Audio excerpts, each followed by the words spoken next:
Well, today we're taking a deep dive into Jim Murphy's inner excellence. Not good. It's all about reaching your full potential. Yeah. Not just how you perform, but like in how you just approach life generally. And Murphy blends some really interesting sources. He does. We're talking like samurai philosophy, Mm-hmm. modern psychology, peak performance science even. Yeah, it's a really cool mix. It is. It's kind of a unique mix that reveals a powerful idea. Okay. And it's that a lot of us, we get stuck chasing more. Right, more. More success, more recognition, more control. Mm-hmm. But that chase can sometimes leave us feeling emptier than when we started. Absolutely. I've definitely felt that myself. Yeah. So what is it about that constant striving that doesn't quite deliver? Well, Murphy suggests it's because that drive for more often comes from pride and fear. Okay. We end up putting ourselves at the center of everything, needing constant validation from outside to feel worthwhile. So it's like our sense of worth is tied to achievements Yeah, rather than something deeper. exactly. Murphy shares an example of an Olympic swimmer who, despite hitting the pinnacle of success in his sport, felt hollow inside. Wow. He had achieved what everyone thought was the ultimate, Yeah. but it wasn't fulfilling. Right. He only found true satisfaction when he redefined what success was. Interesting. It became about the joy of swimming itself, I see. not the medals or the recognition.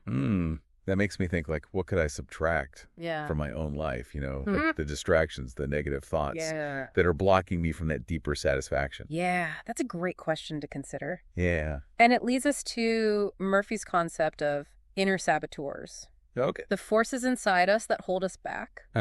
He calls them the critic, the monkey, and the trickster. Okay, break those down for me. Who are these characters? So the critic is that harsh voice in your head, judging you, Yeah. often fueled by past mistakes. It tells you you're no good enough, you'll never be good enough. Right. The monkey is all about distraction and impulsivity, pulling you away from what matters. Oh, wait. Think of it as the urge to constantly check your phone Yeah. or jump between tasks without finishing anything. Yeah, I know that one. And lastly, the trickster. Okay. The trickster thrives on self-doubt. Ah. It keeps you in your comfort zone, whispering, what if you fail? Or you're not ready. Oh, I can relate to all three of those. Right. They sound pretty tough to handle. Yeah. How do we even begin to deal with these saboteurs? Well, Murphy uses the example of a tennis player Okay. who froze during a crucial match. Oof, yeah. His critic was replaying every error, amplifying his anxiety, but through awareness and self-compassion, he learned to silence the saboteurs and regain his confidence. Wow, so he realized those voices didn't have to control him. Exactly. That's powerful. Yeah. Have you ever noticed those inner forces affecting your own performance? Absolutely. Yeah. We all experience them. We do. But here's where it gets really interesting. Okay. Murphy turns to samurai philosophy for guidance on inner excellence. I was just thinking that. What could samurai warriors possibly have to teach us about excellence? More than you might expect. Okay. You see, they believed true power wasn't about dominance, Right. but about humility and service. Interesting. By shifting our focus away from ego and towards something bigger than ourselves, Okay. we tap into a strength that goes beyond personal ambition. So instead of always putting me first, Yeah. we're serving something larger. Right. How does that play out in the real world? Well, Murphy tells the story of a tech team leader Okay. who took over a struggling, demoralized group. Instead of focusing on quick fixes or taking all the credit for himself, Yeah. he made it about empowering his team. I see. He held one-on-one meetings to understand each person's goals, ran skill-building workshops, and fostered open communication. So he basically created a culture of support Yeah. and growth rather than a pressure cooker. Exactly. What happened? Well, engagement and productivity went way up.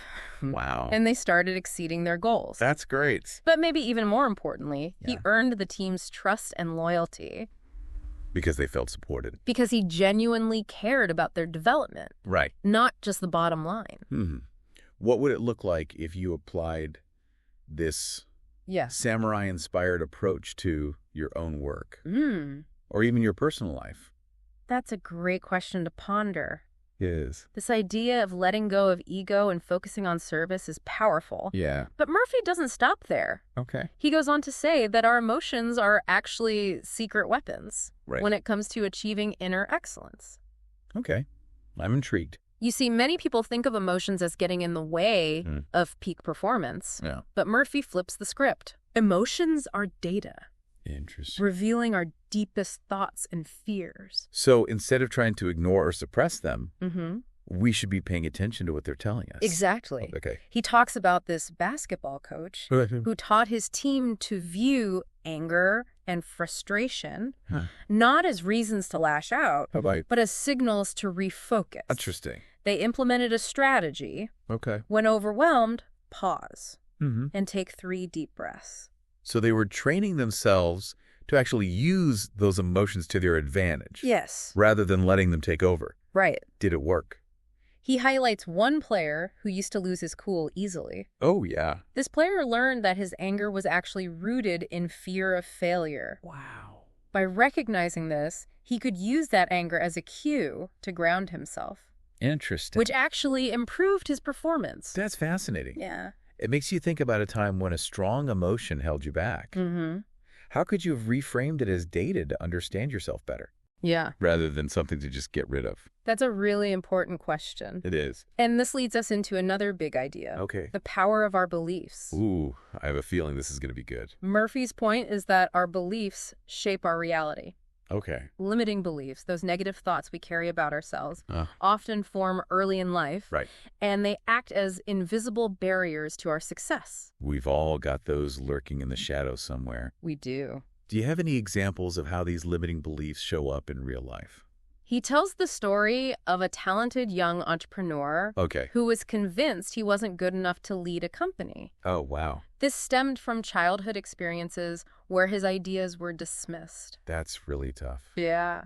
But sadly, I think a lot of people can relate to not feeling heard or taken seriously. Right. How did he overcome that limiting belief? He had to actively rewrite his story. Okay. He used affirmations to focus on his strengths and accomplishments. But even more importantly, he took action. Okay. Starting with small, achievable goals. Like what? Like pitching ideas in small meetings. Okay. And asking for feedback to refine his skills. So he was essentially gathering evidence to counter that negative belief. Precisely. Wow. Each small win, no matter how small, reinforced his growing belief in himself. I see. It wasn't about magically erasing the old belief, but building new experiences that contradicted it. What was the result of that shift? He transformed from self-doubt into a confident leader. Wow. Inspiring his team and driving innovation. That's an incredible transformation. It is. What limiting belief might be holding you back? What would it look like to rewrite that story? It's a question worth asking yourself. It is. Now, ready for another key piece of the puzzle? Hit me with it. Murphy says the foundation for achieving excellence in anything relies on staying present. Okay. Grounded in the current moment. Wait, just being present?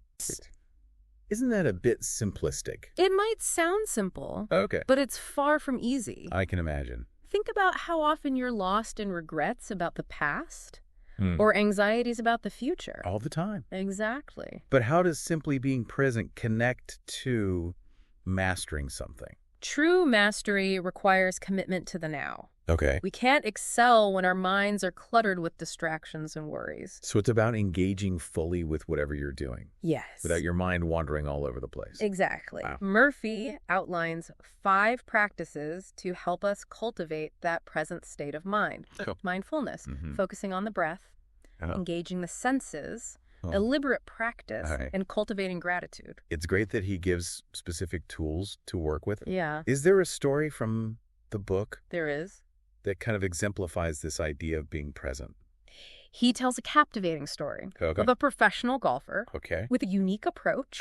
He visualized each shot as if it were the only one that mattered. Wow. Blocking out all distractions and pressure. Talk about focus. Right. Yeah. By staying completely present in that moment, he achieved a level of precision that helped him excel. I see. This illustrates that true mastery isn't about forcing perfection, but about showing up fully in each moment, ready to learn and grow. I love that. Yeah. It makes you think, how often do you find yourself stuck in the past or future? Yeah. What could you do to bring yourself back to the present moment more often? Right. What small changes could help cultivate that sense of presence? These are important questions. They are. And they get to the heart of what Murphy is saying. And what's that? Don't leave me hanging. Well, in part 2 of this deep dive, Okay. we'll explore how all these ideas, letting go of ego, understanding our emotions, believing in ourselves, and being present, weave together to create a tapestry of inner excellence. Sounds good. Welcome back. Glad to be here. We're continuing our deep dive into Jim Murphy's inner excellence. Yeah. We've been exploring some Yeah. really fascinating ideas. It's a lot. It is. From battling those inner saboteurs to, like, embracing the samurai way. Yeah. Understanding our emotions as data even. And how our beliefs shape reality. Right. And how being present unlocks all this potential. Yes. And I'm starting to see how they all kind of fit together. It's all connected. But I'm curious to dig a little deeper into some of the specifics. Okay, yeah. What does Murphy say about overcoming those mental roadblocks? Like fear. Yeah, the fears, the limiting beliefs that can kind of hold us back. He suggests that those challenges, while difficult, Yeah. they're not actually roadblocks, Okay. but opportunities. Interesting. Instead of viewing them as obstacles, we can reframe them as stepping stones I see. on the path to mastery. So it's about changing how we relate to Totally. fear and discomfort. Absolutely. Okay. Murphy offers some practical strategies. All right, like what? He talked about visualization, Okay. gradually exposing ourselves to the things that we fear, Uh-huh. and using what's called cognitive reframing Okay. to challenge those negative thoughts that are fueling our anxieties. Can you give me an example of how these strategies could work Sure. in real life? Yeah. Let's say someone has a fear of public speaking. Okay, classic. Right. So imagine someone who freezes up at the thought of giving a presentation Mhm. using visualization. Yeah. They could mentally rehearse the scenario, Uh-huh. picturing themselves feeling calm, confident, Okay. and engaging the audience. So it's like training the mind to expect a positive outcome. Exactly. Okay, what about gradually exposing yourself to the fear? So they could start by speaking up in smaller settings. Okay. Maybe sharing ideas in a team meeting Right. or practicing with a friend. Mm-hmm. Each step builds confidence and reinforces that belief that they can handle it. And how does that cognitive reframing come in? So instead of thinking, I'm going to mess up and everyone will judge me, Right, the classic. it becomes, this is an opportunity to share my ideas and connect. Good. And even if I make a mistake, Yeah. it's a chance to learn. It sounds like shifting from fear to a focus on growth and learning. That's it. That's great. And as they practice these techniques, Mm-hmm.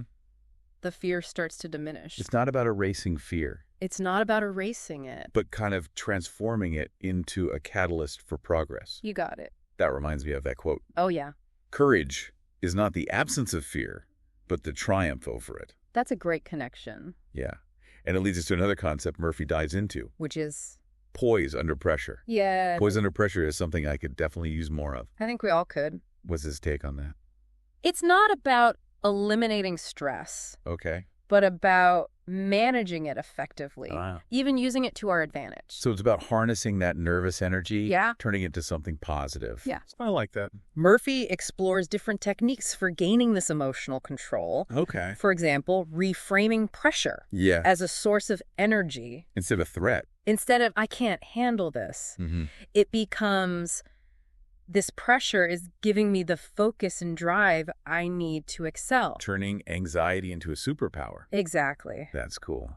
He talks about a concert pianist Okay. who used her pre-performance jitters Uh-huh. to fuel her creativity. Wow. By embracing that discomfort Yeah. and seeing it as a part of her passion, Mm-hmm. she delivered captivating performances. Oh, wow. So discomfort can actually be a good thing. It can. Like a sign we're pushing ourselves Absolutely. beyond our comfort zones. It seems counterintuitive, It does. but it makes sense. We often try to avoid discomfort when it might be the key It might be the key. to unlocking more potential. That's a great point. Now, are you ready to kind of explore I think so. another area Murphy covers? Let's do it. It's about the qualities of extraordinary leaders. Good topic. What sets them apart? Murphy argues that exceptional leaders Mm-hmm. don't just manage, Okay. they inspire and elevate those around them. So it's about more than just giving orders and delegating. Yeah, much more. Okay. He highlights 3 key qualities. Right. authenticity, Okay. vision, Uh-huh. and empathy. Those are powerful traits. They are. How do they show up in a leader's actions?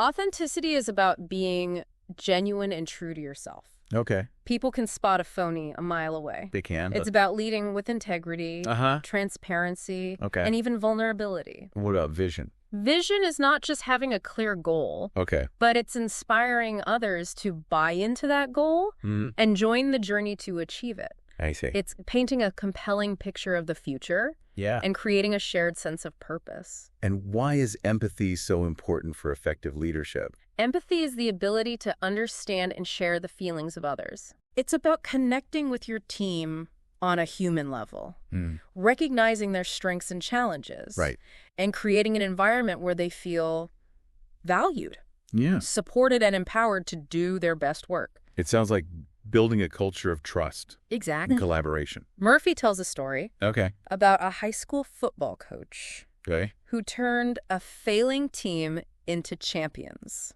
Wow. How? Interestingly, he didn't just focus on strategy and technique. He prioritized building deep connections with his players, understanding their individual motivations and challenges. So it was about more than just winning games. Much more. He created a culture where players felt seen, heard, and valued. Right. They were willing to work hard, support each other, because they knew their coach cared about them as individuals, not just athletes. That's a great example of leadership. It is. That combines both heart and vision. Yeah, connecting with people, while also inspiring them to strive for something bigger. And that's the essence of inner excellence. It's not about achieving success in just one area, but about a holistic approach to growth. It encompasses our mindset, our emotions, our relationships, and our purpose. Wow. It's about transforming not just our performance, but our whole way of being. I like that. Yeah. So it's about enjoying the journey, Yeah. not just reaching the destination. Exactly. I can get behind that. And that journey, as Murphy emphasizes, is not about perfection. It's about progress. Right. Recognizing that we are all works in progress, constantly evolving and learning. That takes the pressure off. It does. It allows us to focus on the joy of growth. And that's where the true magic lies. In continually unfolding our potential. Discovering who we truly are. And living a life aligned with our deepest values. I'm feeling really inspired. Me too. Is there more that Murphy shares? In the final part of our deep dive, we'll explore how he ties all of this together into a framework for unlocking inner excellence. And living a life of purpose, joy, and fulfillment. All right, we're back for the final part of our deep dive into Jim Murphy's inner excellence. Inner excellence. We've covered some really powerful ideas. We have. From, quieting those pesky inner saboteurs to, embracing the samurai concept of service to understanding our emotions as data. Yeah, a lot of good stuff. It is a lot. And we've even explored, how our beliefs shape our reality and how staying present can unlock our potential. Absolutely. But now I'm really curious to see how Murphy brings all this together. This is the good part. It is. So what's the grand finale? Well, he reminds us that this journey to inner excellence isn't about reaching some, perfect ideal. It's about progress, not perfection. I like that it takes the pressure off. Right. Knowing it's not about being flawless all the time. Yeah, it's about showing up every day, ready to learn, experiment, and, push beyond those comfort zones. Yeah, and celebrating small wins and learning from our mistakes. Absolutely. And never giving up on what we want to achieve. Very important. It is. And how does this connect back to that paradox of more we talked about earlier, that feeling of constantly striving but never quite arriving? Well, Murphy suggests that by shifting our focus away from needing that external validation and toward inner fulfillment, we can break free from that endless chase for more. I see. When we tap into those intrinsic motivations, those passions that light us up from the inside, we find a sense of purpose and satisfaction that those external achievements just can't deliver. So it's about finding what truly motivates us. Yeah. And aligning our actions with those values. Absolutely. You could say living authentically. Exactly. It's about defining success on your own terms, not by someone else's standards. It's about recognizing that true fulfillment comes from living in alignment with your purpose, sharing your gifts with the world, and making a positive impact. I can definitely get behind that vision. Good. But I imagine this journey of inner excellence isn't always sunshine and roses. Oh, it's definitely not. There must be times when we get discouraged or lose sight of our goals. It happens. So what does Murphy recommend for kind of navigating those inevitable ups and downs? He emphasizes the importance of self-compassion. Okay. Treating ourselves with the same kindness we'd offer a good friend. Yeah. You know, when we stumble, it's not about beating ourselves up. Right. It's acknowledging that we're human, Uh-huh. learning from the experience, and just getting back on track. So it's like being our own cheerleader. Yes. Offering encouragement even when we mess up. Love it. Me too. And it's also about cultivating a growth mindset. Absolutely. Believing that our abilities and intelligence aren't fixed, Right. but can be developed through effort and learning. And when we see those challenges as opportunities, we're more likely to persevere through the setbacks and come out stronger. It's that idea that failure isn't the opposite of success, Right. but a stepping stone toward it. Exactly. And we're not alone on this journey. Nope, we're not. Building a supportive network of friends, mentors, fellow travelers. Support system. Yeah, a support system, people on a similar path. It's crucial. It can give us the encouragement and accountability to stay focused For sure. and achieve our goals. Big time. So it's about surrounding ourselves with people who believe in us Yeah. and challenge us to become our best selves. Ultimately, Murphy reminds us that this path to inner excellence isn't about reaching a destination. Right. It's a lifelong adventure. I like that. It's about embracing the process of growth with all its unexpected turns. Yeah, bumps in the road. Yeah, and finding the joy in pursuing our full potential.